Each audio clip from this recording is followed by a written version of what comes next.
We're back again, first week of March. Schultzy, two ordinary cops, mate. How you going? Yeah, mate, going pretty well actually. Yeah, we've got a bit to talk about today. Mate, I reckon we'll start by giving a few shout outs. What do you reckon? Yeah, no, I reckon so. There's been some bloody good contact, so we love it. Like, reach out to us, send messages. We've had some great stuff.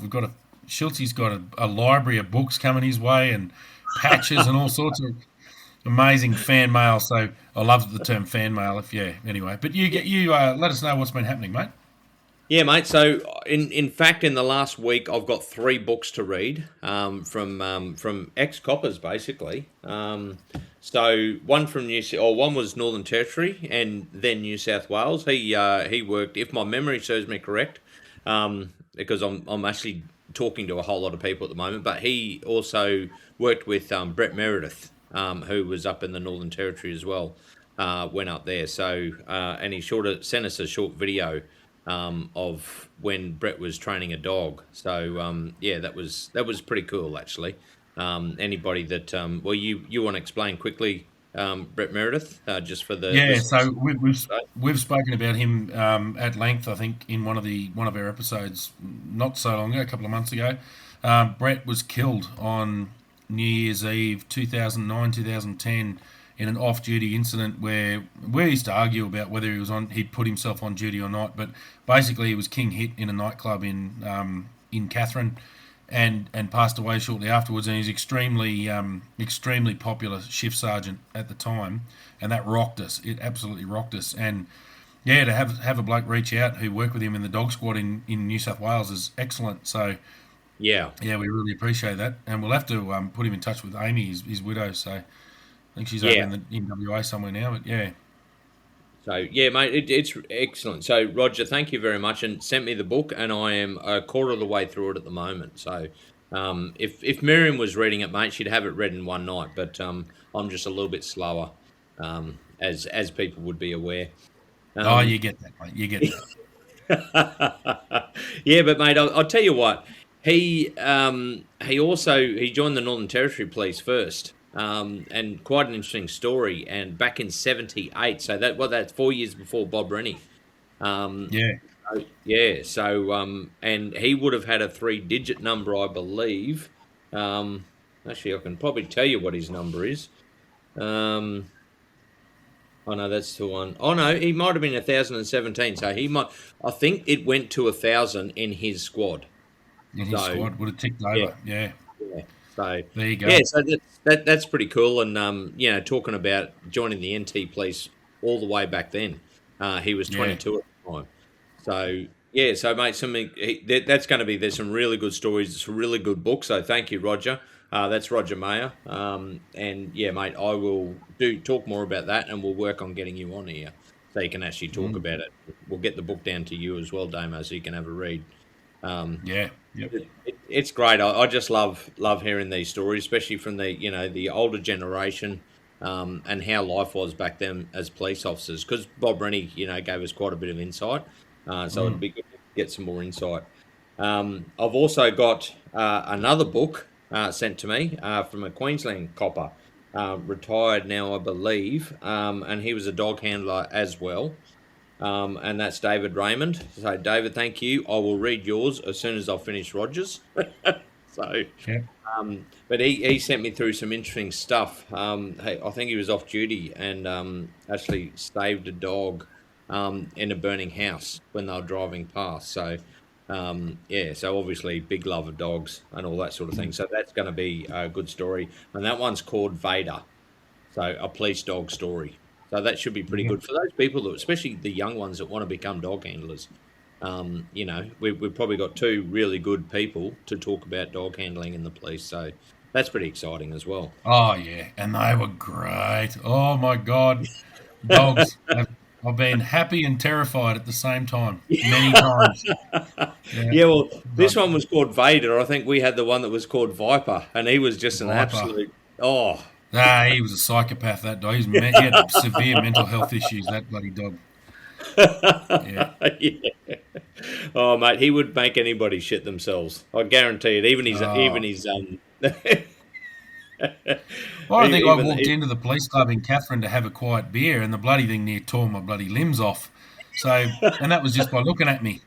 Thank Christ he didn't get up. No, yeah, they're fantastic. But yeah, I'd love to get some have a chat to some dog handlers. We'll get them on and yeah, have a yarn and we'll. because some of the stories are wild. Oh, definitely, and we'll get David on as well. Mm. Just incredible story. So, and thank you very much for sending that in. It's awesome, mate. We've also got another one from a Mark Tregellis, and I believe he's South Australian. I spoke to him on the phone a couple of days ago as well, and he sent me through an electronic copy, so I can send that one down to you straight away as well if you want to read it. But yeah, it's called Backup is 3 hours away. I think he spent quite a bit of time remote in South Australia, from memory.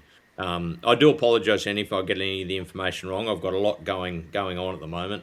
I literally finished work. I think it was about 10 minutes before I got on this podcast. So, Oh yeah, so no, just trying to keep up with it. And mate, also Ben Willow, a big thank you to him. He's AFP.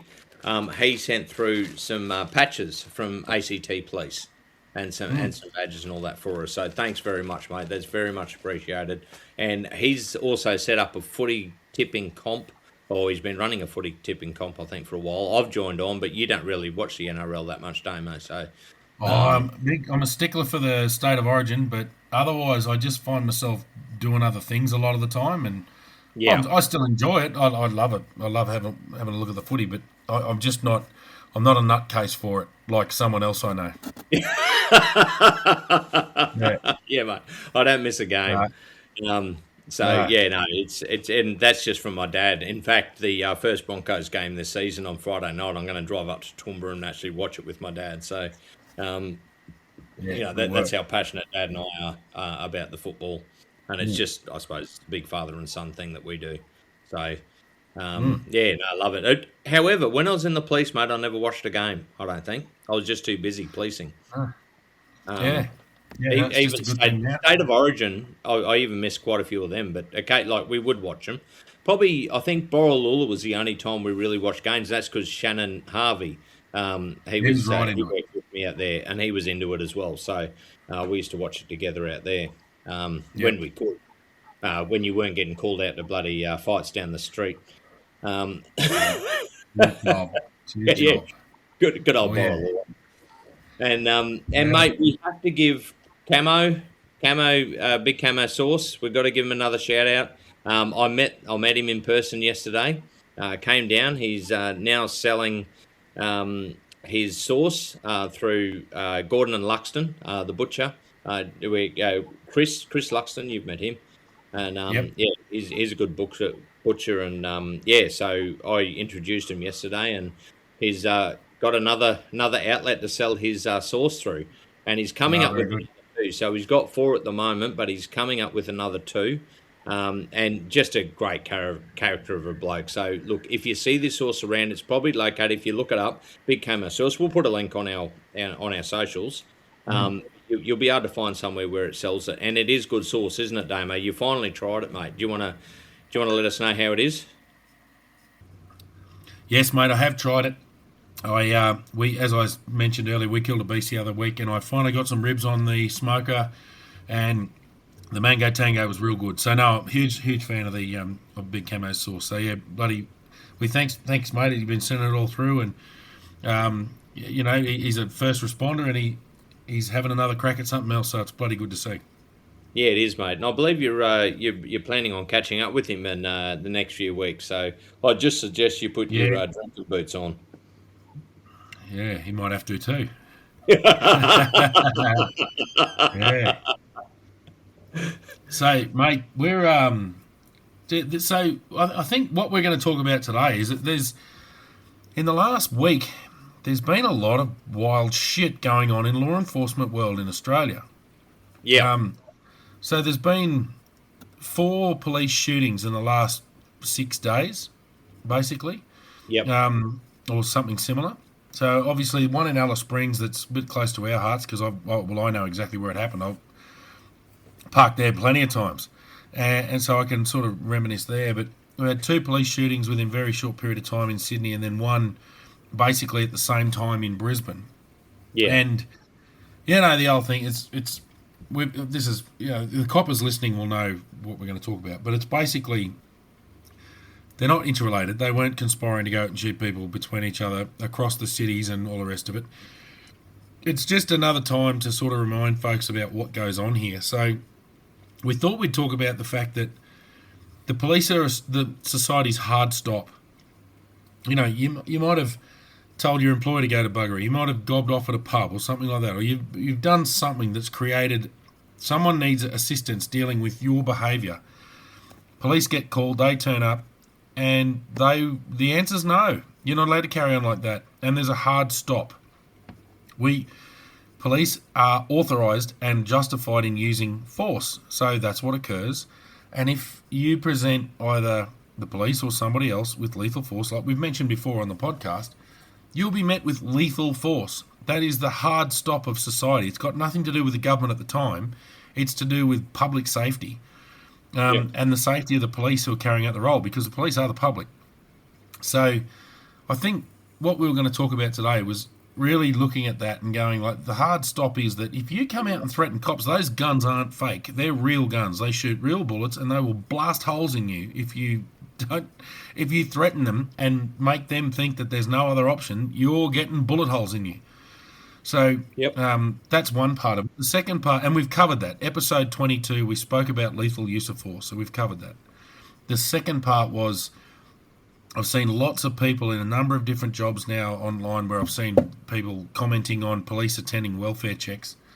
I mean, I would have gone to 20,000 welfare checks in my career. None of them ended in shooting.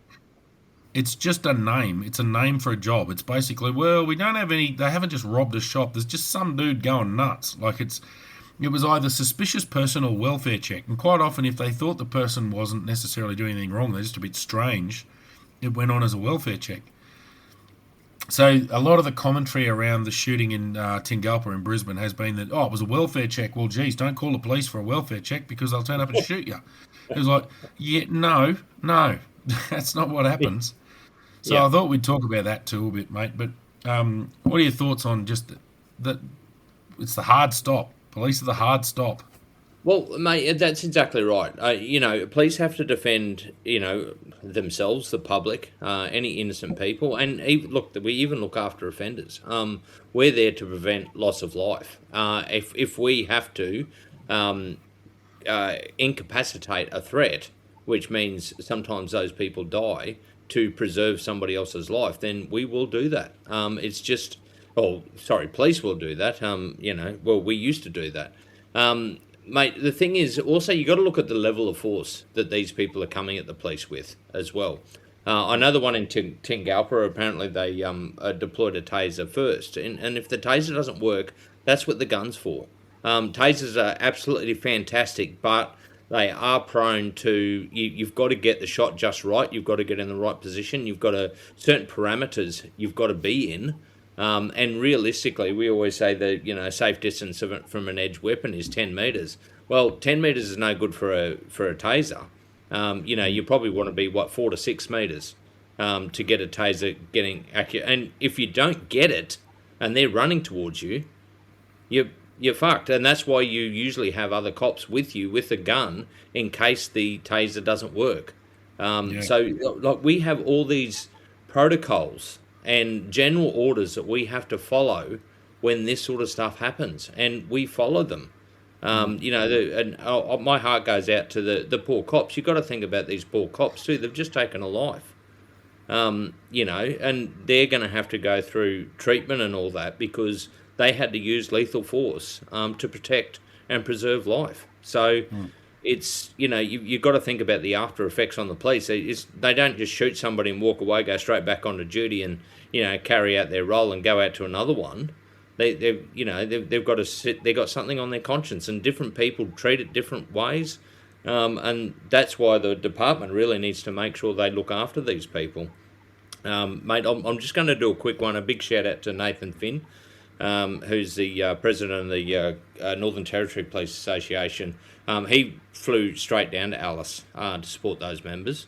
Because and look, the lethal weapon there was a motor vehicle. And we all know how Yeah. dangerous those can be. Anybody that's been in a car accident or seen people killed on the highway, and this guy drove at speed at the police car. Yeah. And there was one police officer inside the police vehicle at the time, I believe. And we've all seen incidents where this sort of stuff happens, but a motor vehicle, that's a extremely dangerous weapon. Mm. Even in the hands of a negligent driver, it's dangerous. Yeah. So it's like they're completely justified. You got somebody driving to ram a police car at speed. Mm. I had the situation at one stage where I think I mentioned in a previous podcast where I actually chased a car on foot and it turned Mm. around and came back towards me. Well, rightly so. If I had somewhere to take cover because we do have this other thing called preclusions, I think, like any other way of, without using lethal force. And in that instance, I had a massive tree I could hide behind. So I Mm. didn't have to use lethal force. I pretty much put myself in that situation, which was a bit stupid of me, just young and excited to chase this car on foot because I'd seen on Lethal Weapon, I think. But, like that sort of, I was lucky enough to have somewhere where I could actually protect myself. But do remember that car then went on to go and hit the sergeant's four-wheel drive Hilux and spin at 180 degrees with such force that it snapped the rearview mirror off. And totaled the four-wheel drive and gave the sergeant who was sitting in it whiplash. Mm. So, you've got to take it's extremely dangerous. All that, Mm. like all those stuff, an edged weapon. We've Mm. seen people killed. Like, how many stabbings have you ever seen? Like hundreds. Heaps. Um, Yeah. and yeah, and like an edged weapon is very, very dangerous. Mm. It's basically taser or gun. Yeah. And that's the way we're trained, and I, rightly I so. think I think a bit of the commentary around the place was, oh, the Australian police have just gone Americanised and look at all these shootings and all the rest of it. No, no, no, no, no. How about Australian society stop being so goddamn violent? The Yeah, fact of the matter is, if anyone had done what they did what they've done in these recent events, if that had occurred in the 80s, you'd have been shot by the police. If it had occurred in the 70s or the 60s, you'd have probably been shot by the police. It's no change. The training hasn't changed a lot. If anything, it's probably got a little bit more streamlined and a little bit more formal with a lot more coronial findings around it, a lot more training around de-escalation and all the rest of it. Of course, yeah, that's all there. But these these events were always going to end with the lethal use of force. If you're running at police with a knife, with an edge weapon, with whatever, and when we say edge weapon, it's a throwaway line. It's a coverall for anything that can cut, chop, stab. That we call it an edged weapon. People go, "Oh, what's this edge weapon crap?" It's because we don't know necessarily what it was. They had an edge weapon coming at them. That was it. yeah, Edge weapon will kill you.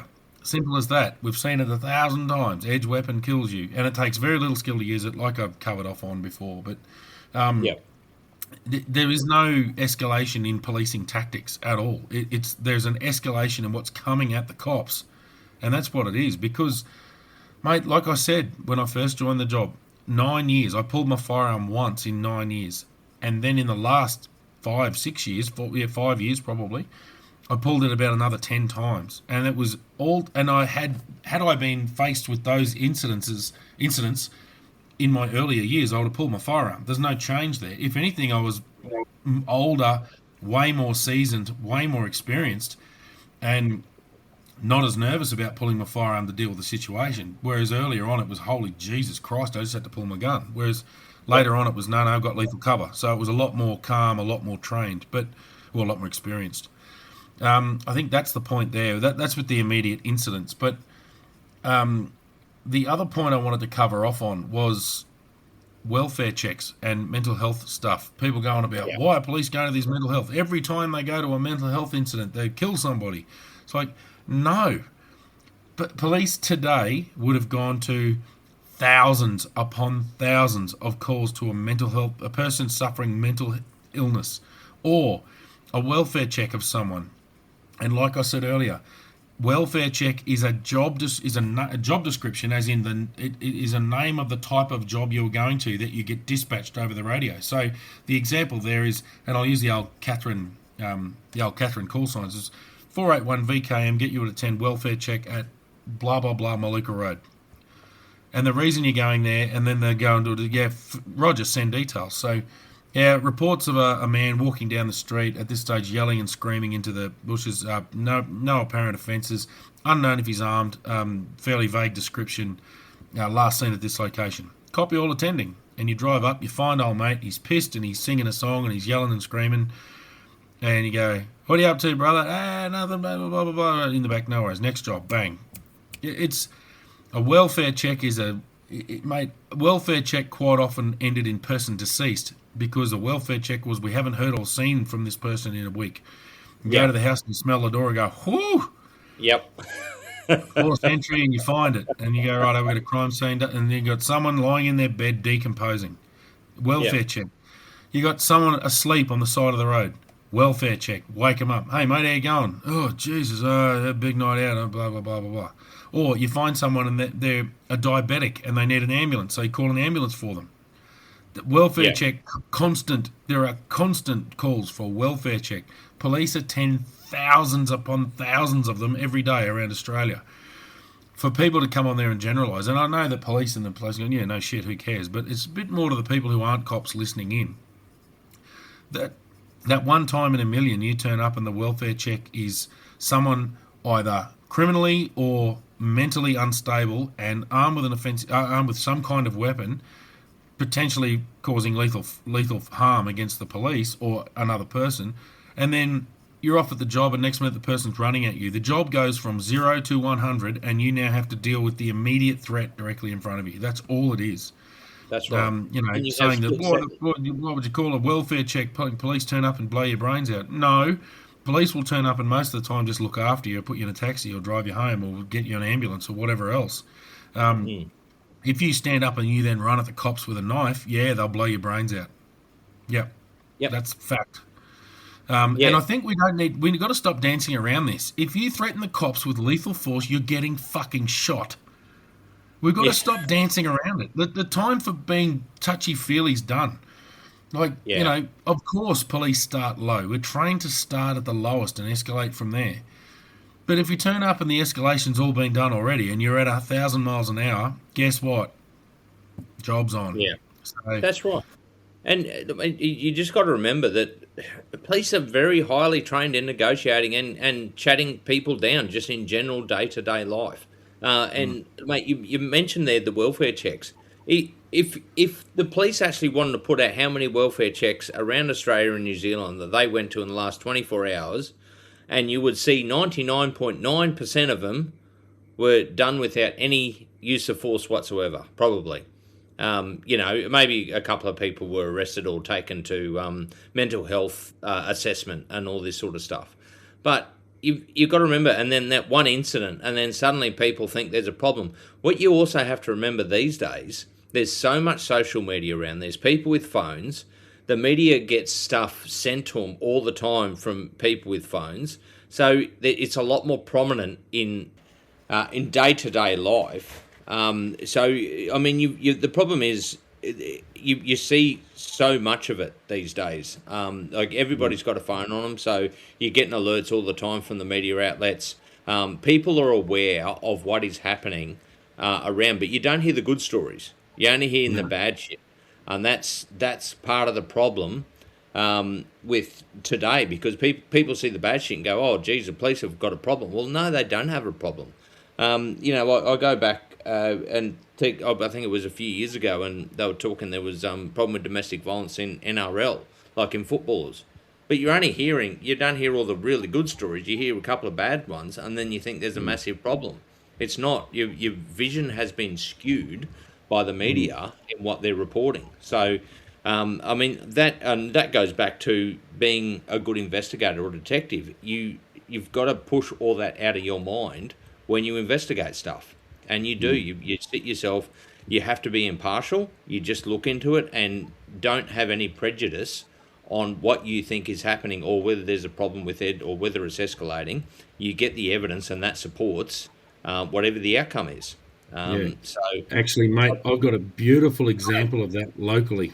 yep, Just in the last week, I've mentioned it before on the podcast. I live between Armidale and Grafton, basically right near Ebor, the little town of Ebor. So it's in national news. There was a murder just a couple of days ago, on Monday, at a campground at Point Lookout, on the road to Point Lookout, Styx River campground, which I've driven past a heap of times.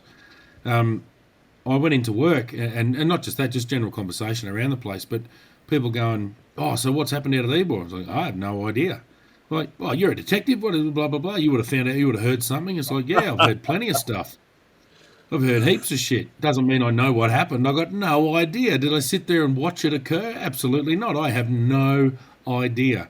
It's yep, believe nothing that you hear and only half of what you see, and that's just how it is. And it's funny. Come on, detective, what happened? What'd you hear? Like, what I heard's rubbish. I didn't bloody. The media even got the bloody distances wrong. Everything was wrong. It's no. Do I know what happened? I got a vague idea from the media. Do I know exactly what happened? No.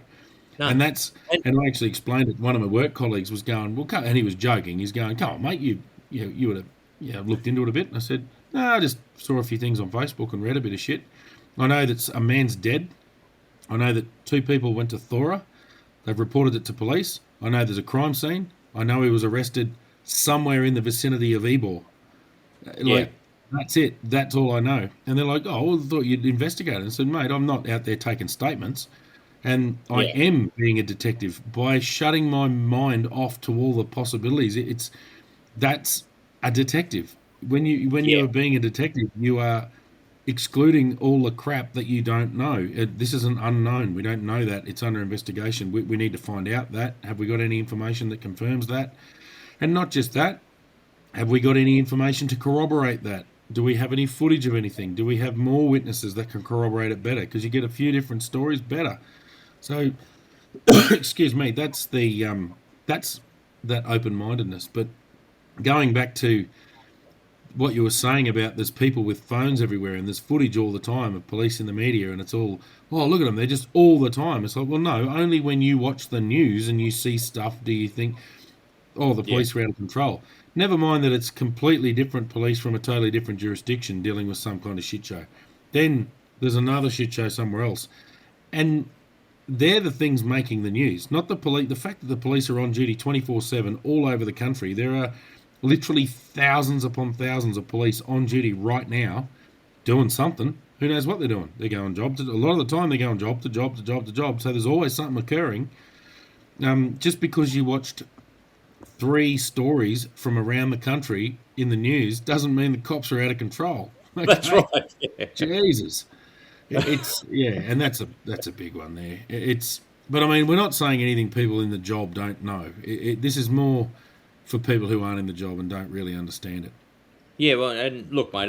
Before we actually started this podcast, there was a mention on one of my other ones when I did it with Bell. Once upon a real life, and I made the comment about the Gringy people and the Walpurgis people, especially at Largemar and Kalkaringia, they don't really get along. Like they actually don't. Like there's a lot of times you won't want to take them to court down in Largemar. You won't set them for court down there because they've got enemies down there. This is tribal warfare that's been going on for hundreds of years. And there was a comment on there saying, "Oh, but they wouldn't actually kill themselves." And We kill each other, yeah. and I'm going, well, yeah, no, they do. And within a second, the first one that came to mind was the one out at Groot Island in 2015, I think it was, where we had two killed by spear, Mm. and I think one seriously injured, just over a feud. And they were actually speared in the chest, or I know one of them was speared in the chest. And there's video footage of it because I think the cops were there at the time, or somebody was filming at the time. But Yeah, this is, and look, it's not just Aboriginal people; it's happening in all societies. yeah, If to sit there and think the Aboriginal are one people, be sitting there like saying all whites are one people. No, they're not. no, They're all, yeah, there's so many, and do they get along? Well, no, different no, tribes do not get along, no, and sometimes they do, sometimes they don't, and sometimes that escalates to, two killings, and that's Mm. and some of them quite brutal. We've seen hundreds Mm. of them in our time. Yeah. So But, it's and this isn't an attack on Aboriginals at all. It happens in all walks of life. yeah. It The doesn't matter the what. um Yeah, the that's right. segue there is just the fact that just when you're watching, my advice to anyone, for whatever my advice is worth, is don't watch the bloody news. Yeah, If you've got something in particular, like maybe watch a number of different news outlets and get an idea of something that may have occurred. Yeah, that's fine. But it's so easy to sit there and watch the news and just get angry in life. yeah, The fact is that every time I see something that I know something about, it's wrong. Um, every time. I can't think of a time where I've seen the news and gone, yeah, they got that 100% correct. It simply hasn't occurred. I've never seen it. Um, so it's more just take a breath. Just yeah, just think about it. Maybe find a few more sources of information. Yeah, okay. We've had a spate of shootings. Okay, they're completely isolated incidents. They're not related to each other in any way, shape, or form, except that the people who were involved had the word police on them. Not even the same uniform. In two of the cases, they were New South Wales police. One was a Northern Territory police officer, and the other one was a Queensland police officer, yeah, operating thousands of kilometres apart, with thousands and thousands of police in between them. So things go down. It doesn't mean that the place has gone crazy. The whole, it's just, yeah, yeah. just woosah. Take a chill And, pill. and yeah, and I think the problem, that's a problem society's, I think, facing these days, especially with social media and all that. Quite a few people go down the Mm, rabbit hole, and it will, yeah. it will just show you what you want to see. Mm, So always having, I like, mate, I subscribe to three newspapers, mm, but do I really, mate? I might start reading. I go, no, don't like that. Unless I know the facts for real, I don't. I get a general idea about what yeah. they're talking about, but I don't believe a thing they're saying because it's all, No. most of the time, it's bullshit. And you look at it a week later and they're saying a completely different thing. So Mm, it's, for anybody, just have an open mind and don't get stuck in the yeah. media and don't think that's everything that's getting said. I mean, I think there's a few people that comment going, why can't the media actually talk about something positive for a change? And why not? Yeah. Um, I think it was actually a funny one recently, um, with an artist in America where they said she was breaking up with her husband. It was all a frontline story, and then she's actually, that was Pink, and she's come on and going, oh well, could you actually thanks for letting me know that Yeah. I'm breaking up with my husband. It's news to us, so can you explain why, and also explain it to our kids because they're also unaware that this is happening. Like, Yeah. and then she goes on to, why don't you actually report something good? Why don't you actually report the awards that I received this week? But no, Mm, no, no, no. that's not good media. So this is No. also a thing to the media. Just start getting your facts right. Yeah. Yeah. Yeah. Dig a little deeper. Yeah. That's right. No, So look, we can rant, mate. We can rant. But look, I think the idea of today was to talk about the one that really kicked off with me was the welfare check thing. Why are police going to welfare checks? Oh my God, we go to welfare checks every 10 seconds. Like, God. yeah, yeah, Police will continue to go to welfare checks. Police will continue to attend mental health issues. Police don't go to every single job that is a mental health matter. Quite often, when a person is not necessarily a dangerous person, but they do have mental health problems, there are mental health teams in the community that would attend that, but they're not armed. They're not trained to fight necessarily. They might have some defensive abilities, and it's a risky job, working in that area of mental health because of that instability that can be there. And once again, not taking away from people with mental health problems, the fact is that they can be dangerous, and that's just a fact. So it's not about yeah, offending. It's about the fact is that they can be dangerous. We were very often called by the health department to provide protection and actually deal with the problem because the person was so dangerous. yeah. So, police also deal with a lot of mental health. So we've got that covered as well. But, mate, I don't think we have to rant all night. No, I've got a cracking we carton of the actually week, have. and it segues nicely from what we've been talking about. Yeah. So Um, obviously, within the last week, that's a hell of an incident. That job in Alice Springs where Oh, police have turned up. I have no idea about the job. I've only seen the footage in the media, like everybody else, of a general duties police vehicle pulling up. The lights are going, red and blues are on.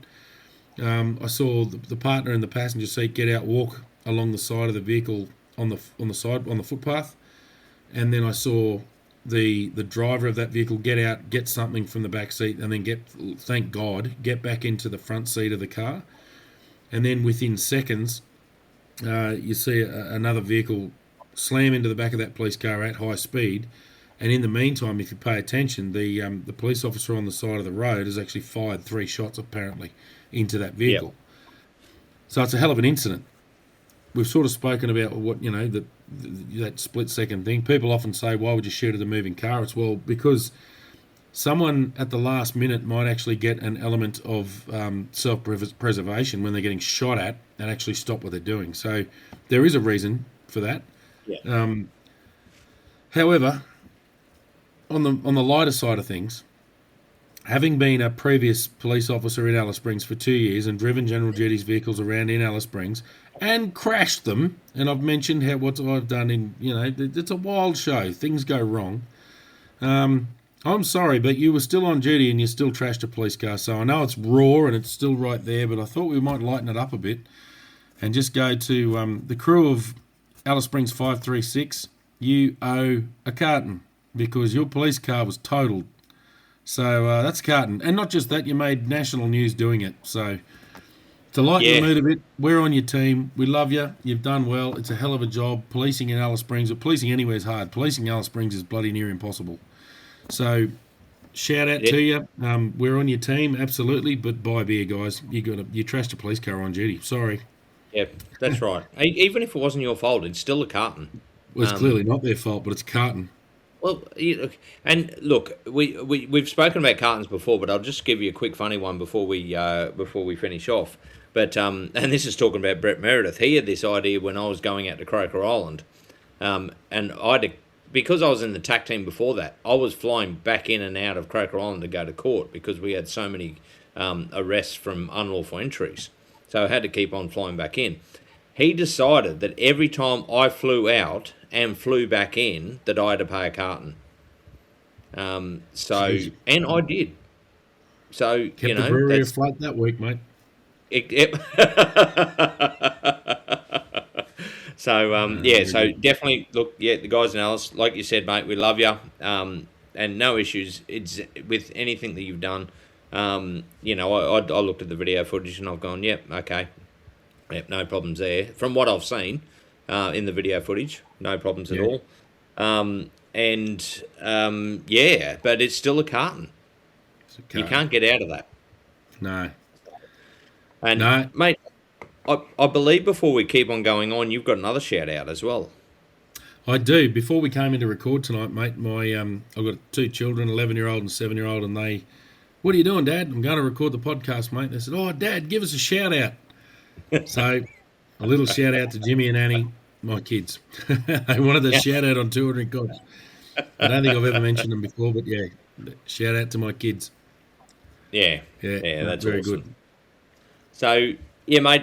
Just to give people a quick look of what's coming up in the future as well. We're looking at getting some of those cops that sent us books. They send them to me basically to read them first, because there's so much information in there and so much stuff. And I think, in future episodes, you're going to be really enthralled with what they have to say. And these are cops that have walked all different walks of life in the police. So if you're looking at joining the police, especially, I mean, we've got 2 dog handlers here, and then one that was a bush copper in another state.